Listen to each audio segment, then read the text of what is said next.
నమస్తే, welcome to college TV. ఏదైతే BC కులగణన రాష్ట్ర ప్రభుత్వం మొదలుపెట్టిందో దాన్ని హర్షిస్తూనే మరికొన్ని డిమాండ్లను ముందు పెట్టి ఆ బీసీ యునైటెడ్ ఫ్రంట్ నుండి ఈరోజు ప్రెస్ మీట్ పెట్టడం జరిగింది. ఒకసారి వాళ్ళని అడుగుదాం. సార్ చెప్పండి, ఇందులో మీ డిమాండ్స్ కొన్ని ఉన్నాయి, ఇవి సాధ్యమైతే అంటారా, లేదంటే ఎట్లా, ఒకవేళ సాధ్యం కాకపోతే దాని మీద ఎట్లా మాట్లాడబోతున్నారు? ఇప్పుడు సాధ్యం కాదనేది ఏది ఉండదండి. ఓకే, ఏమి రేవంత్ రెడ్డికి కానీ, మహేష్ కుమార్ గౌడ్కి కానీ, లేకపోతే శ్రీధర్ బాబుకి కానీ, వీళ్ళందరికీ కూడా రామకృష్ణ అంటే తెలుసు ఏమనేది. మేము ఒక్కసారి ఏ ఇష్యూనైనా తీసుకుంటే ఆ ఇష్యూని సెటిల్ చేయకుండా మేము ఎన్నికపోలేదు ఎప్పుడు కూడా. ఏమి ఈ నేపథ్యంలో ఒకసారి నేను 2010లో రోసయ్య గారికి కలిబొల్లి కబుర్లు చెప్పి శ్రీధర్ బాబు గారు ఒక ఆర్డర్ రెడ్డి గాన్లకు వచ్చేసి బీసీ సర్టిఫికెట్లు ఇవ్వమని చెప్పేసి అందరికీ ఆర్డర్స్ పంపడం జరిగింది, కలెక్టర్స్ అందరికీ. ఆ ఆర్డర్స్ను వితిన్ 2 months నేను ఎడ్యుకేషన్ చేసి రోసయ్య గారితోనే కొట్టేపించినాను. మళ్ళీ ఆయనతోనే సర్క్యులేట్ చేయించా. ఏమని అందరికీ, కలెక్టర్స్ అందరికి కూడా ఈ సర్టిఫికెట్ క్యాన్సిల్ చేయండి అని. ఇచ్చిన సర్టిఫికెట్ క్యాన్సిల్ చేశారు. రెడ్డి గంటలకు ఇంకా సర్టిఫికెట్లు ఇవ్వకూడదని కూడా చెప్పారు. ఓకే సార్, మీ ప్రధానమైన డిమాండ్ ఏంది ఇప్పుడు ఇందులో? ఇప్పుడు ప్రధానమైన డిమాండ్ ఏమిటంటే కులగణన జరుగుతుంది. దానికి ముఖేష్ కుమార్ గౌడ్ గారికి కానీ, మన చీఫ్ మినిస్టర్కి కానీ నేను ధన్యవాదాలు తెలుపుతున్నాను. ఎందుకంటే వాళ్ళు పట్టుబట్టి వాళ్ళ ఏ డైరెక్షన్ అయితే కనుక రాహుల్ గాంధీ దగ్గర నుంచి వచ్చిందో అది తూచా తప్పకుండా వాళ్ళు పాటిస్తున్నారు. దానికి నేను వాళ్ళకి అభినందనలు తెలుపుతున్నాను, సంతోషం కూడా వ్యక్తం చేస్తున్నాను. అయితే ఆ కులగణన జరిగేటప్పుడు ఇటువంటి రెడ్డి గాన్లను, రెడ్డి ఇంకా చాలామంది ఉన్నారు, రెడ్లు కోమటి, ఇది కుంటిమల్లారెడ్డి అని, అదేని ఇదేని, ఆ రెడ్లనంతా తెచ్చేసి మళ్ళీ బీసీలో చేర్చకూడదండి. బీసీ సర్టిఫికెట్లు ఇవ్వకూడదు వాళ్ళందరికీ కూడా. ఎందుకంటే అది ఇస్తే కనుక డైల్యూట్ అయిపోతుంది బీసీది కంప్లీట్గా. రెడ్లు కంప్లీట్గా సంపాదించుకున్నారు, అంతా ఉంది, వాళ్ళకి పొలిటికల్గా బాగా ఎదిగారు, వాళ్ళకు డబ్బులు సంపాదించుకున్నారు, ఆస్తులు సంపాదించుకున్నారు. ఇంకా ఎందుకండి బీసీ సర్టిఫికెట్లు మీ అందరికి కూడా? పాపం బీద బిక్కికి బీసీ సర్టిఫికెట్లు రానియండి. అంతేగాని రెడ్లందరూ వచ్చి దీంట్లో దూరితే ఇంకా బీసీలు ఏమవుతారు? కాబట్టి దాన్ని మేము ఖండిస్తున్నాం. అది ఎప్పటికి కూడా ఒకవేళ ఈ ప్రభుత్వం చేయదలుచుకుంటే ప్రభుత్వాన్ని కూడా కూల్చేసే పరిస్థితి కూడా మాకు బీసీలకు మా సత్తా ఉంది. ఆ సత్తాతో మేము చేయగలం కూడా. ఓకే సార్, అటు కాపు మున్నూరు కాపు అనే దాని మీద కూడా చర్చలు జరుగుతూ ఉన్నాయి. వీటిపైన మీ అభిప్రాయం? కాపు వచ్చేసి యాక్చువల్గా కాపులు వచ్చేసి రెడ్లండి. రెడ్లు వచ్చేసి టైటిల్, అది దానికి కాస్ట్ లేదు. అయితే కాపులు అంటే కనుక రెడ్లందరూ కాపులే. అటు రాయలసీమలో కానీ, ఇటు సర్కారులో కానీ, ఇటు తెలంగాణలో కానీ కాపులు అంటే రెడ్లు. కాబట్టి వాళ్ళ కులం కాపు, టైటిల్ రెడ్డి. అందువల్ల ఈ మున్నూరు కాపులు వచ్చేసి వాళ్ళు బీసీలే. అయితే మా లక్ష్మణ్ ఉన్నాడు, మున్నూరు కాపే. ఆయన ఓబీసీ చైర్మన్, నేషనల్ లెవెల్లో జాతీయ చైర్మన్. అయినా కూడా మొన్న కాపులకు మీటింగ్కి వెళ్ళేసి కాపుల నుంచి ఒక మనిషిని కూడా తీసుకోలేదు రేవంత్ రెడ్డి గారు అని చెప్పడం జరుగుతుంది. సిగ్గుచేటు. ఎందుకంటే ఆ పదవిలో ఉన్నోడు కిందికి వచ్చి కాపు మీటింగ్కి వెళ్ళి కాపులను మాకు మినిస్టర్లో తీసుకోలేదంటే ఇంత అవమానం ఉండేది. కాబట్టి ఆయన తన పదవికి తగిన డిమాండ్స్ని ఆయన గవర్నమెంట్కి ఇవ్వాలి, బీసీల తరపు నుంచి మాట్లాడాలి. అదే ఆయన మొగోడే గినక అయితే నరేంద్ర మోడీకి చెప్పమనండి కులగణన చేయమని. ఎందుకు చేయరండి కులగణన?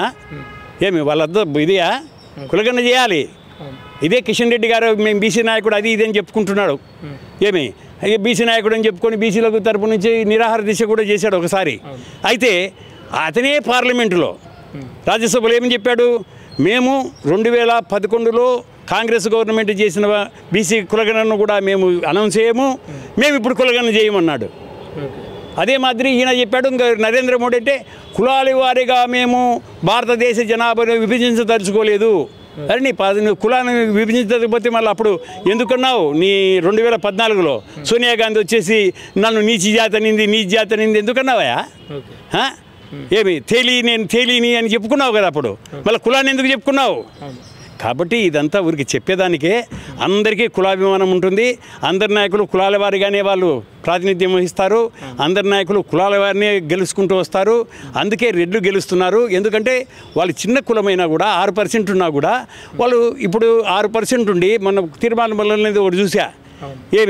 ఈ అసెంబ్లీలో 119 మంది ఉంటే దగ్గర 70-75 మంది వాళ్ళే ఉన్నారు, రెడ్లే. ఇంకా మీకు ఏంది ఆ సిగ్గుందా మీకు? ఇంక ఏంది మీరు సామాజిక న్యాయం చేసేది మాకు? కాబట్టి మీరు రెడ్లు 67% ఉన్నారు. ఇంకా ఆ మల్లన్న అటువంటి వాళ్ళు కొద్దిగా మేమంటే 81 నాకు ఇయర్స్ ఇప్పుడు. 81 ఇయర్స్ అయినా దేవుడు భగవంతుడు బాగా శక్తి ఇచ్చాడు కాబట్టి మేము మాట్లాడుతున్నాం, తిరుగుతాము, చేయగలం కూడా. అటువంటి యంగ్స్టర్స్ కిందకి వచ్చారనుకోండి, ఏమి ఆయన పార్టీ పెట్టమను అదే ఈటల రాజేందర్కి చెప్పాను నేను, అయ్యా పార్టీ పెట్టండి అయ్యా, మీరు పార్టీ పెడితే మేమందరం వస్తామని చెప్పి. కానీ ఆయనకు కూడా ధైర్యం చాలే, బీజేపీలోకి వెళ్ళిపోయాడు. ఏది ఆయన బీజేపీలో అన్ఫిట్. ఆయన బీజేపీకి వెళ్ళాడు కాబట్టి అక్కడి నుంచే ఆయన రాజకీయ జీవితం తగ్గుతూ వస్తుంది. ఓకే సార్, ఫైనల్గా మార్వాడీలు కూడా ఈ ప్రాంతంలో చాలామంది నివాసం ఉంటా ఉన్నారు, వాళ్ళని కూడా బీసీ జాబితాలో చేర్చాలని చెప్పేసి వాళ్ళు కోరుకుంటా ఉన్నారు. బీసీ జాబితాలో వాళ్ళని ఎట్లా చేస్తారని చెప్పేసి మరికొంతమంది. ఇప్పుడు ఇది నన్ను ఒకసారి నరేంద్ర మోడీ గారు అడిగాడండి, నాకు ఆయన చాలా దగ్గర. ఆయన ఏమడిగారంటే, రామకృష్ణయ్య గారు ఇక్కడ హర్యానాలో జాట్సు, రాజస్థాన్లో గుజ్జర్లు, మరాఠాసు, మహారాష్ట్రలో ఇక్కడ కాపులు, వీళ్ళందరూ కూడా నా వెనకాల పడుతున్నారు మమ్మల్ని బీసీలో చేర్చమని. మళ్ళీ ఎట్లా చేయాలని అంటే, అప్పుడు నేను చెప్పానంటే మండల కమిషన్లో 10% ఈడబ్ల్యూఎస్ ఇచ్చారు, ఎకనామికలీ వీకర్ సెక్షన్స్కు. కాబట్టి అది మీరు ఇంట్రడ్యూస్ చేయండి. అది మన పివి నరసింహారావు గారు వచ్చేసి పొరపాటున ఆయన ఓఎం తెచ్చాడు. ఓఎం తెస్తే కొట్టేసింది సుప్రీంకోర్టు. కానీ మీరు బిల్లు పెట్టండి, ఉభయ సభల్లో, రాజ్యసభలో, లోక్సభలో బిల్లు పెట్టి పాస్ చేసి ప్రెసిడెంట్ అసెంట్ తీసుకొని దాని తర్వాత లా చేసి అప్పుడు మీరు ఇంప్లిమెంట్ చేయండి. అప్పుడు మీరు ఎవరు ఏ కోర్టు కొట్టేయలేదని చెప్పాము, అదేవిధంగా చేశాడు. సుప్రీంకోర్టు కూడా ఓకే అనింది. కాబట్టి ఇప్పుడు ఏది చేయాలనుకున్నా కూడా ఈ అగర్వాల్స్ కానీ, మార్వాడీస్ కానీ, బాబనోళ్ళు కానీ, వీళ్ళందరికీ ఇప్పుడు ఈడబ్ల్యూఎస్ వచ్చిందిగా 10%. ఇంకేం కావాలో వాళ్ళకు? మాకు బి గ్రూప్లో 10%, ఏ గ్రూపులో 7%. ఈ కన్వర్టెడ్ క్రిస్టియన్స్కు, దళిత కన్వర్ట్స్కు 1%. ఇంకా మీకు 10% ఇస్తే ఇంకేమయ్యా, మీకేం కావాలి ఇంకా? కాబట్టి వాళ్ళ డిమాండ్ రాకుండా చేసేదానికే ఈడబ్ల్యూఎస్ తీసుకొని రావడం జరిగింది. కాబట్టి వాళ్ళకి అధికారమే లేదు, హక్కు లేదు. Okay sir, thank you.